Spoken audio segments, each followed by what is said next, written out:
No dia 22 de março, o selo Blue Lynx da Fuji TV, o selo criado com foco em animações BL, ele anunciou que está sendo produzida uma nova animação, uma adaptação do mangá BL da Sangou Mitsuru chamado Maskidan Shiwako Ishitakunai no Ni. Essa vai ser uma animação original para DVD e Blu-ray que vai ser lançada no dia 20 de outubro, junto da publicação do quarto volume da série. Oi, eu sou o Guto Nunes e hoje a gente vai falar de Maskidan Shiwako Ishitakunai no Ni, um mangá BL da Sangou Mitsuru, que foi anunciado. Então essa adaptação, como eu estava falando, se você quiser informações mais detalhadas sobre esse anúncio, eu vou deixar aqui na caixa de descrição o link do Blind Yaoi para você ler essa notícia. Hoje a gente vai falar sobre o mangá, sobre as minhas opiniões e perspectivas dele. Infelizmente eu ainda não li tudo, eu li apenas os 2 primeiros volumes, como vocês sabem, o quarto tá para ser lançado em outubro, mas eu já consigo ter uma base bem clara e eu já li uma primeira parte, basicamente, inteira dessa obra, O primeiro ciclo, o primeiro arco dela, basicamente, se fecha nesses 2 primeiros volumes e hoje a gente fala sobre eles. Antes da gente continuar falando sobre isso, deixa eu te lembrar que é muito importante o like nesse vídeo, porque ajuda muito o canal. Se você é novo por aqui, se inscreve, ativa as notificações para não perder os próximos vídeos, tem muito conteúdo como esse por aqui,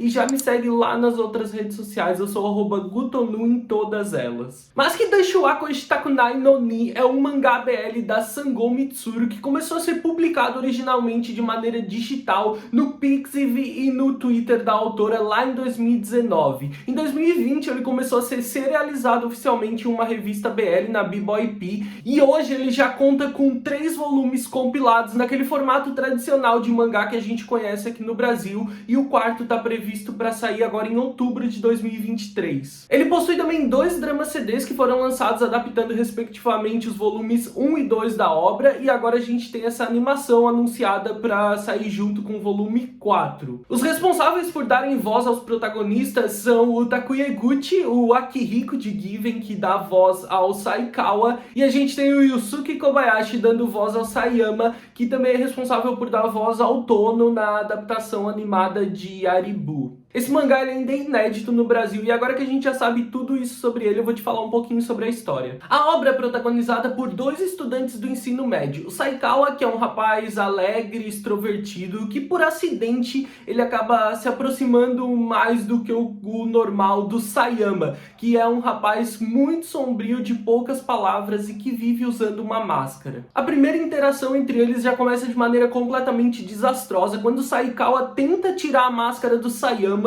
que não gosta dessa atitude, e irado com isso ele começa a despejar vários insultos para cima do rapaz, falar várias coisas super grosseiras, e isso acaba criando uma péssima primeira impressão de um pro outro. Só que também foi a partir daquele momento cheio de agressões verbais que o Saikawa passa a prestar muito mais atenção no Sayama. A questão é que em um determinado momento o Sayama ele vai precisar da ajuda do Saikawa, porque ele não tá indo bem nos estudos e por causa de uma chantagem da mãe dele, ele precisa melhorar as notas, então ele acaba pedindo ajuda do Saikawa, que aceita, mas com uma condição: ele vai poder fazer o que quiser com aquilo que tá por baixo da máscara do Sayama, que sem ver outra saída acaba aceitando. Então os encontros entre os dois passam a ser muito constantes por causa dessas sessões de estudos, e junto disso também esses pequenos assédios do Saikawa para cima do Sayama sempre que tira a máscara do rapaz. A história vai mostrar então os 2 rapazes se aproximando e o Sayama se abrindo cada vez mais para essas investidas do Saikawa, cada vez mais se sentindo estranho,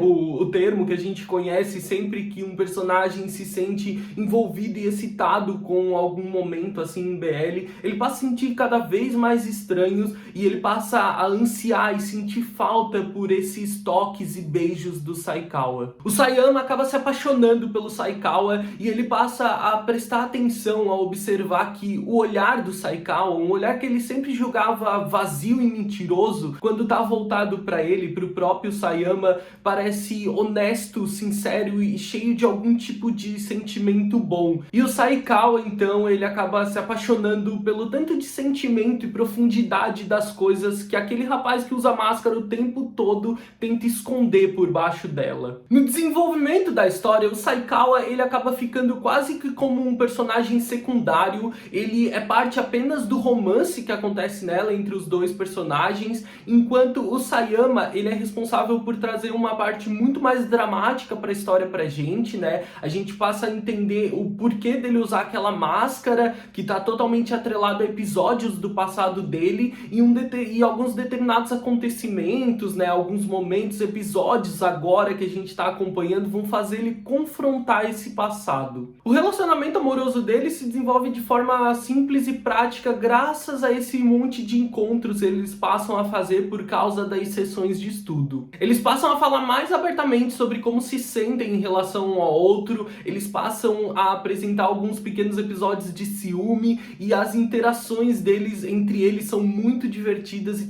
também são cheias de uma tensão sexual gigante. O mangá ele tem uma estrutura bem simples, um entendimento e uma linha temporal fáceis. O que torna esse mangá mais interessante é como esses aspectos narrativos e visuais deles conseguem tornar ele um mangá tão sexy mesmo sem grandes apelos, e os personagens são realmente interessantes. Por mais que o romance se desenvolva de maneira bem simples, tu te vê como espectador em determinado momento torcendo muito para que dê tudo certo entre eles. A autora usa vários recursos narrativos e visuais para tornar esse mangá muito sexy, mesmo antes dos protagonistas terem qualquer tipo de relacionamento sexual. Um bom exemplo disso é a maneira como, em alguma cena, o Saikawa ele toca a boca do Sayama por baixo da máscara e coloca os dedos dele dentro da boca dele. É uma das cenas mais sensuais que tem na obra. É uma cena cheia de muita tensão sexual, excitante, envolvente e sem precisar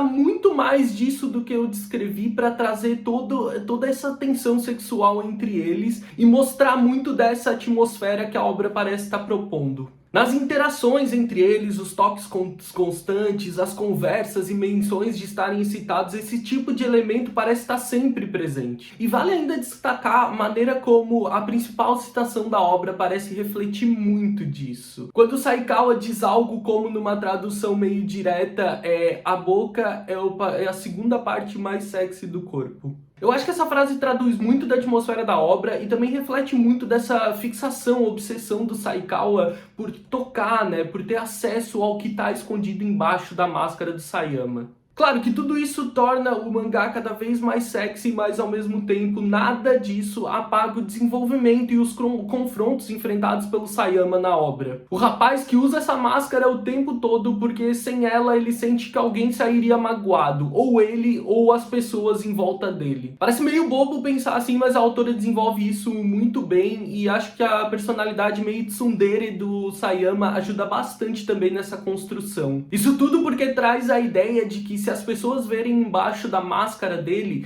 ele vai se sentir deslocado, ele vai chamar atenção de alguma forma e as pessoas podem rir deles, né? Tudo reflexos de alguns traumas do passado, mas que se ele tira aquela máscara, ele acaba, como a gente vê logo nas primeiras cenas, ele acaba falando coisas super agressivas, fazendo várias agressões verbais, falando coisas super escrotas para as pessoas, né?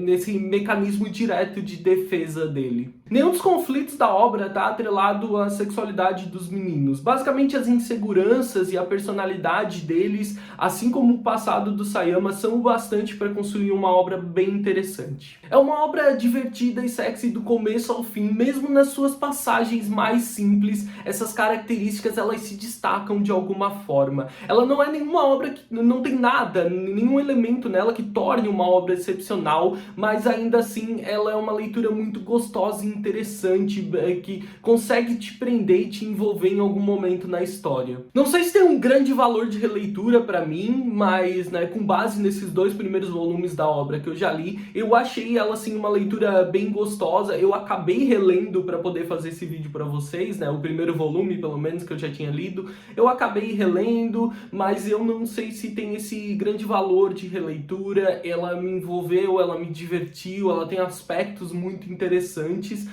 mas essa opinião com base nos primeiros 2 volumes não trazem nada de excepcional. Mas ao mesmo tempo também não tem nada que eu considere um problema nela, algo que eu acho que possa afastar as pessoas de alguma forma, a não ser gostos pessoais, assim. Mas de maneira geral cria uma expectativa interessante e animada para essa adaptação em anime que tá vindo em outubro. Inclusive, quando essa versão animada sair, eu volto a falar sobre essa obra aqui no canal, daí a gente faz essa comparação. Quem sabe eu já li os volumes 3 e 4 até lá, né? Quem sabe eu li mais da obra para poder fazer uma comparação melhor, falar um pouco mais aprofundado sobre ela para vocês. Mas de maneira geral eu tô contente, acho que é uma obra divertida, vai trazer uma adaptação interessante. Finalmente a gente tem um anime BL sendo adaptado, né? Porque ultimamente é só drama, drama, drama. Então, por mais que seja uma pequena migalha, eu fico bem contente. Se você já leu Maski Danshiwaku Shitakunai no Ni, deixa aí nos comentários o que você acha dessa obra e as suas expectativas para essa animação que tá para sair. Espero que tenham gostado do vídeo, eu vejo vocês no próximo vídeo. Um grande beijo, tchau, tchau!